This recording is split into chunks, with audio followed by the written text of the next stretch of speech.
I'm going to kill everyone in the store and put a bullet in my brain.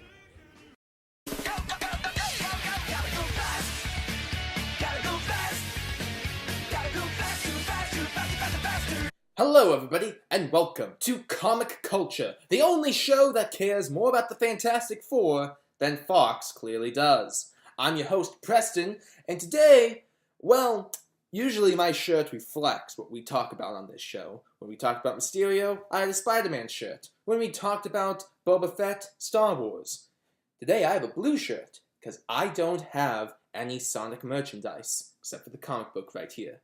That's right. We're going to be talking about the Sonic the Hedgehog movie, which is being produced by Deadpool director Tim Miller and these following people. Don't have it memorized, people. Anyway, the biggest news coming from it is apparently Paul Rudd is going to star in the movie.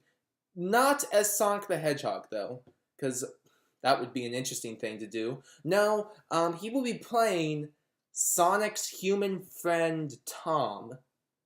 Look, I'll go right off the bat. I'm not the biggest purveyor of the Sonic the Hedgehog lore, but I don't...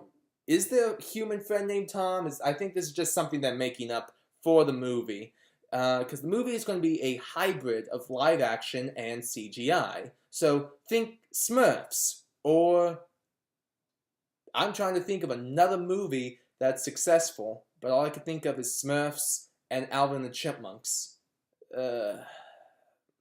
Besides, this isn't exactly confirmed at this point. It's just a rumor. Well, not really a rumor. He's being eyed for the role of Tom, but chances are he's going to get it, and he's going to be like Sonic the Hedgehog, starring Paul Rudd. Not as Sonic, just as Sonic's pal.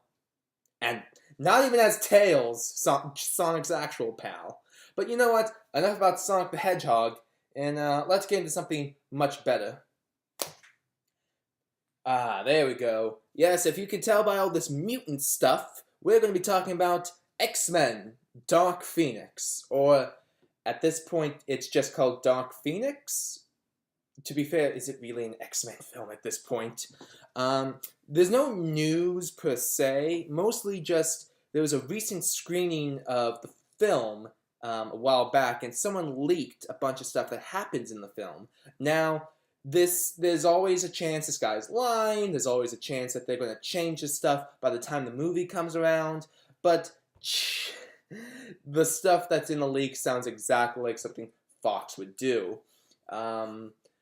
Honestly, if this stuff that I'm about to say is true, then it's kind of disappointing that this is how the X-Men are going to go out for Fox, hoping the Disney deal does go through, because the last couple things they've done that's not been Deadpool related has kind of, I don't want to say flopped, they've obviously been successes, but X-Men Apocalypse, I didn't even see that.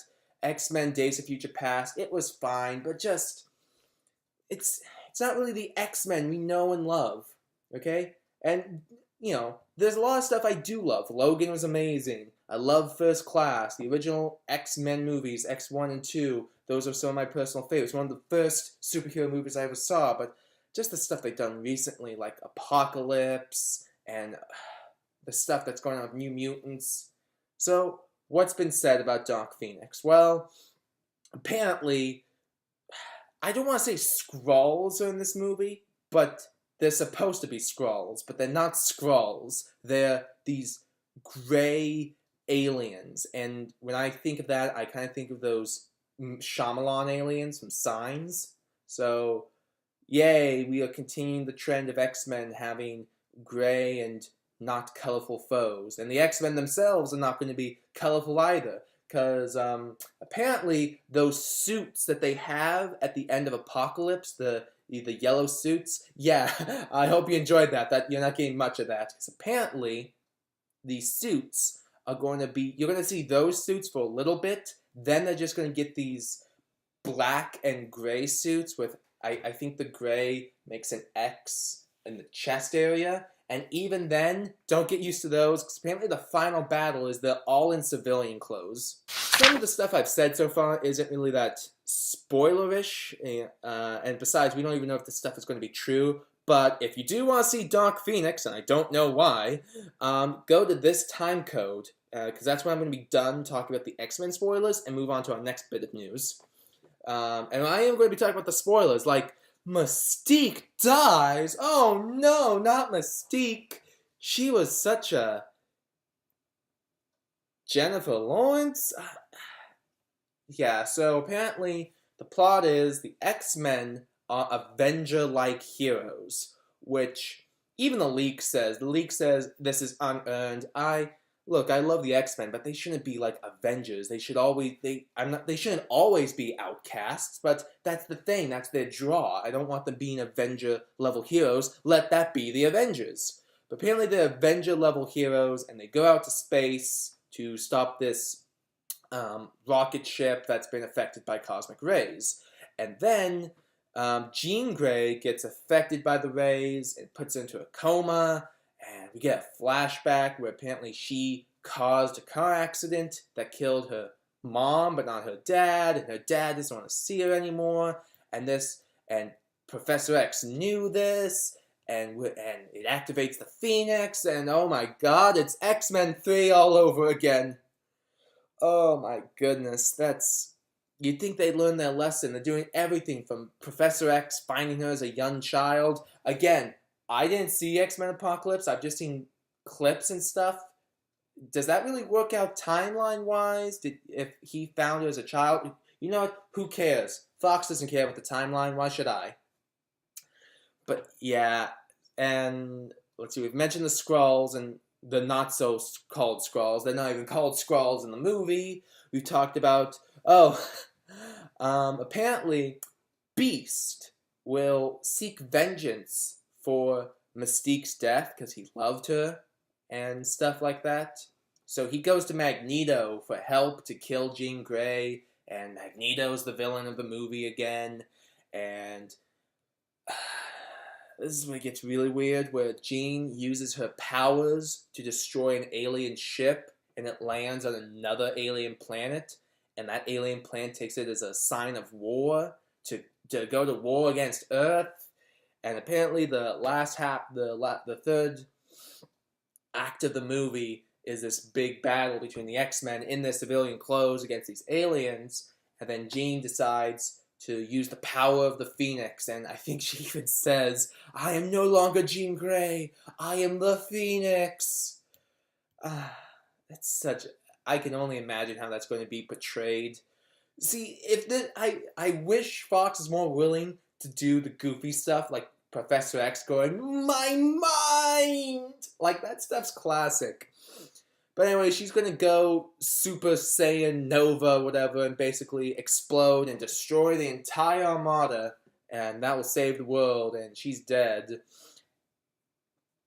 This sounds like another X-Men Apocalypse, where it takes this big and grandiose storyline, decides to condense it and get rid of the stuff that people like, and the only thing that resembles it is like maybe a few callbacks and the title itself. And that's really disappointing, because if this Disney Fox deal does hopefully go through, this could be the last X-Men movie from Fox. And I don't know, they're the ones who started off the X-Men franchise and reinvigorated the superhero genre. And it saddens me that this is their last film, that they don't go out with a big thank you for all, nearly 18 years, nearly 20 years of X movies, and this is how they go out. So, yeah, do I hope the rumors aren't true? Yeah, I mean, I'd like to have a fine X-Men film before someone else does it better. Hey, at least we still got Deadpool, right? And if you're coming to this part, that means we're finally done with the spoilers, or you've skipped to the part that doesn't have the X-Men spoilers for Dark Pheonix. So, enough about X-Men, we're going to be talking about Spawn. Look, I'll admit I'm not the biggest Spawn fan. I mean, I like it, but if you were to ask me, like, what's been going on in the comic series, I don't know, okay? I mean, I like his look, I like the first couple issues, but again, don't count me in as a Spawn fan, okay? I'm not going to be one of those people like, oh, the Spawn movie from the 90s was so great. It's an underrated gem. But we are going to be talking about the latest news, where the Spawn movie directed by Todd McFarlane, yeah, that's still so weird to me that he's gone from comics to directing. Well, if Frank Miller can do it, anyone can do it. Take that as you will. So apparently, Jamie Foxx is going to be playing Spawn in the Spawn movie. This is interesting for a couple reasons, because one, I think Jamie Foxx is a comic book fan. I know he was excited to play Electro in Amazing Spider-Man 2, so I'm sure he must be excited for this. I just don't know, how do I say this? The rumor is that the movie called Spawn, directed by the guy who created Spawn, won't have a big focus on Spawn. Apparently he's going to be like in the shadows a lot and seen very rarely. So this could be seen as two ways. The main focus of the movie could be just someone in New York, like let's just say Sam and Twitch, and Spawn is just this thing they hear about and they're chasing after. So that means Jamie Foxx isn't going to be in the movie that much. And if he is in the movie, he's just going to be a voice. And if he is just a voice, then, why don't you just get a voice actor like Keith David or somebody like that to play Spawn if he's not going to be the main focus. The other way to take it is Spawn won't be seen in the movie that much, but his alter ego will, which means Jamie Foxx is going to be in a lot of makeup. But hey, Ryan Reynolds was willing to do it for Deadpool. I'm sure Jamie Foxx is too. It's just that, again, I'm not the biggest Spawn fan, but Spawn fans out there, do you really find the character of Spawn outside of the suit that interesting? Because the draw is the suit. Look at this thing. It's a cool looking design. I think that's what people want to see. But who knows? We'll see where this goes. I'm sure a trailer will basically tell us what this movie is going to be about. I bet it's going to be like Venom, where it's mostly Eddie Brock and then the suit comes in when it needs to. So maybe it's the same thing. Jamie Foxx is going to be Jamie Foxx, and then, I need to become Spawn. Brr. Okay, what else is there? There's also the latest news on a Jay and Silent Bob reboot. I don't know if I'd call it a reboot, because Kevin Smith isn't. Yeah, so originally there was going to be Clerks 3, which has been in the works for quite a while. In fact, San Diego Comic-Con 2015, 2016, one of those years, I saw Brian O'Halloran, and I was talking to him, and he said, like, oh yeah, they were going to start filming the fall of that year, and everyone's super excited. Well, it's been a couple years, Brian. Where's Clerks 3? Well, Kevin Smith actually came out to say that one of the actors, the one who plays Randall, Jeff Anderson, I think his name is, he's kind of backed out of the project. I don't know why. No one has said anything. And Kevin Smith says he's not going to recast. So until Randall's in the movie, there's not going to be a movie. So now he's going to put his focus on the Jay and Silent Bob reboot. A word I'm using very loosely just because Kevin Smith himself says it's not really a reboot. He even goes on to say this. We're doing a sequel to Jay and Silent Bob Strikes Back, and it's called Jay and Silent Bob Reboot. It's us, it's me, and Jay, so it's not really strictly a reboot in the way that people think of a reboot. If you remember Jay and Silent Bob Strikes Back, it was a movie in which Jay and Silent Bob found out Hollywood was making a movie about them, so they went cross-country to Hollywood to stop that from happening. Jay and Silent Bob Reboot is completely effing different. In Jay and Silent Bob Reboot, Jay and Silent Bob find out that Hollywood is making a reboot of that old movie that they had made about them, and they have to go cross-country to Hollywood to stop it all over again. Wolf Among Us Season 2 is coming in 2019. Well, I've waited this long. I can wait another year. I say that just because Wolf Among Us is one of my favorite Telltale games. The first season is just so good. I'd have to go Walking Dead Season 1, Wolf Among Us Season 1, and then I guess Walking Dead Season 2. I only say that just because some of the other stuff Telltale made later, like Walking Dead Season 3, The Michonne Chronicles, Guardians of the Galaxy, I haven't really played that stuff. Even the Batman game, I played that. It's fine, it's fun, but I didn't really have a need to buy Season 2. Wolverine's coming up, Season 2. Of the things I have played, I guess my list would go Walking Dead Season 1, Wolf Among Us Season 1, Back to the Future, because that was their first, I won't say their first game, but it's one of their earlier Telltale games, then Walking Dead Season 2, and then Batman. Those are all the Telltale games I've played, so Wolf Among Us, you can see, is pretty high, and thus I'm very excited to see what they have to offer in 2019. And now, our final bit of news is kind of something we all kind of expected. I can't believe this is what the news we're analyzing, is the crew member jackets for Daredevil Season 3 came out. I'm going to have a picture come up right about here. And it's for the costuming department. And as you can clearly see, there's a bullseye there, which more or less confirms Bullseye is coming to Season 3 of the show. I wouldn't really consider this news. It just kind of confirms what we all expect, because Bullseye is one of Daredevil's most famous foes. Sooner or later, the show was going to do Bullseye. I even think there's a reference to him in Season 1, where there's a sniper, a guy with a sniper rifle, and he has like little playing cards in his next to him. So yeah, Bullseye, this more or less confirms he is happening. I don't know how that's going to go. I really hope they have the really... I hope the show is able to capture the craziness of Bullseye. Make him someone to fear. He's not... don't make him so stoic and serious, and at the same time, don't make him the goofy Irishman that Colonel Farrell was, where he was just going, Bullseye, Bullseye. It's entertaining, yes, but it's really hard to explain. Read some really recent Bullseye comics where he's doing things like saying Daredevil's a pervert just to escape him, and he's a real psychopath, and he seems to enjoy it. That's what I'm trying to say. I hope the show's able to capture. That's all for this episode of Comic Culture. I really hope you enjoyed it. Please give our show a like and subscribe, and be sure to tune in next time for Longbox Legends Episode 2, where we're going to be reviewing...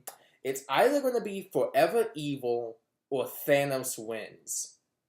Either way, those episodes are happening. I hope you give them a watch and you enjoy them. Thank you for watching, and I hope your day is brighter and looks better than what's coming for Dark Pheonix. Hold on, show's not over yet. Because I just got some breaking news. Literally, just as I'm editing this show, comicbook.com just reported that Andrew Lincoln, Rick Grimes, is leaving the show after this upcoming season, Season 9. Oh my... This is really breaking news, just because I know there's probably a sound effect in the beginning. I just want to get my reaction to this raw. Shut up, guys, whoever is messaging me. Anyway, Andrew Lincoln leaving The Walking Dead is quite surprising. Spoilers if you haven't seen last season, or... Yeah, it is last season, where Carl died, and that perplexed me just because I do read the Walking Dead comics, and I'm one of the few people who still continue to watch the show. I don't know why I say few. It still does gangbusters in ratings, but there seems to be some Walking Dead hate. But reading the comic books, Carl is an integral part of the story. It's because of him that leads into the upcoming war between Rick's group and the Whisperers. The Whisperers. But now, with Andrew Lincoln leaving the show, that means no more Rick. Does that mean he's going to die on the show as well? Is Negan going to win?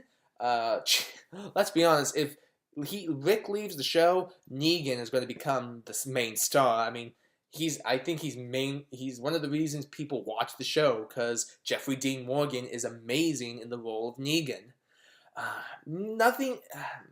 I don't want to say nothing's been too confirmed. It's just that sources say that this is Andrew Lincoln's last season. So I bet a lot of people are going to be watching, seeing how he goes out. Does he go explore the rest of the world, looking for survivors? That way Lincoln can come back. Is he going to die? I can't believe I'm surprised, just because Andrew Lincoln has been talking about leaving the show, just because he is English and filming the show here in America does keep him away from his family. But wow, a Walking Dead show without Rick. They've lost they've lost 2 leads so far. So what's the focus of the show going to be on now? Is it going to be on Dale and Carol? Is it going to be on Negan? Just want to get that out before I finish editing. So thank you for watching Comic Culture, and keep on walking. I didn't prepare for this. They literally just released this now. I'm going to keep watching. Thank you for watching this show. Please give a like and subscribe, and and I hope you took the news like a champ. I brought it full circle.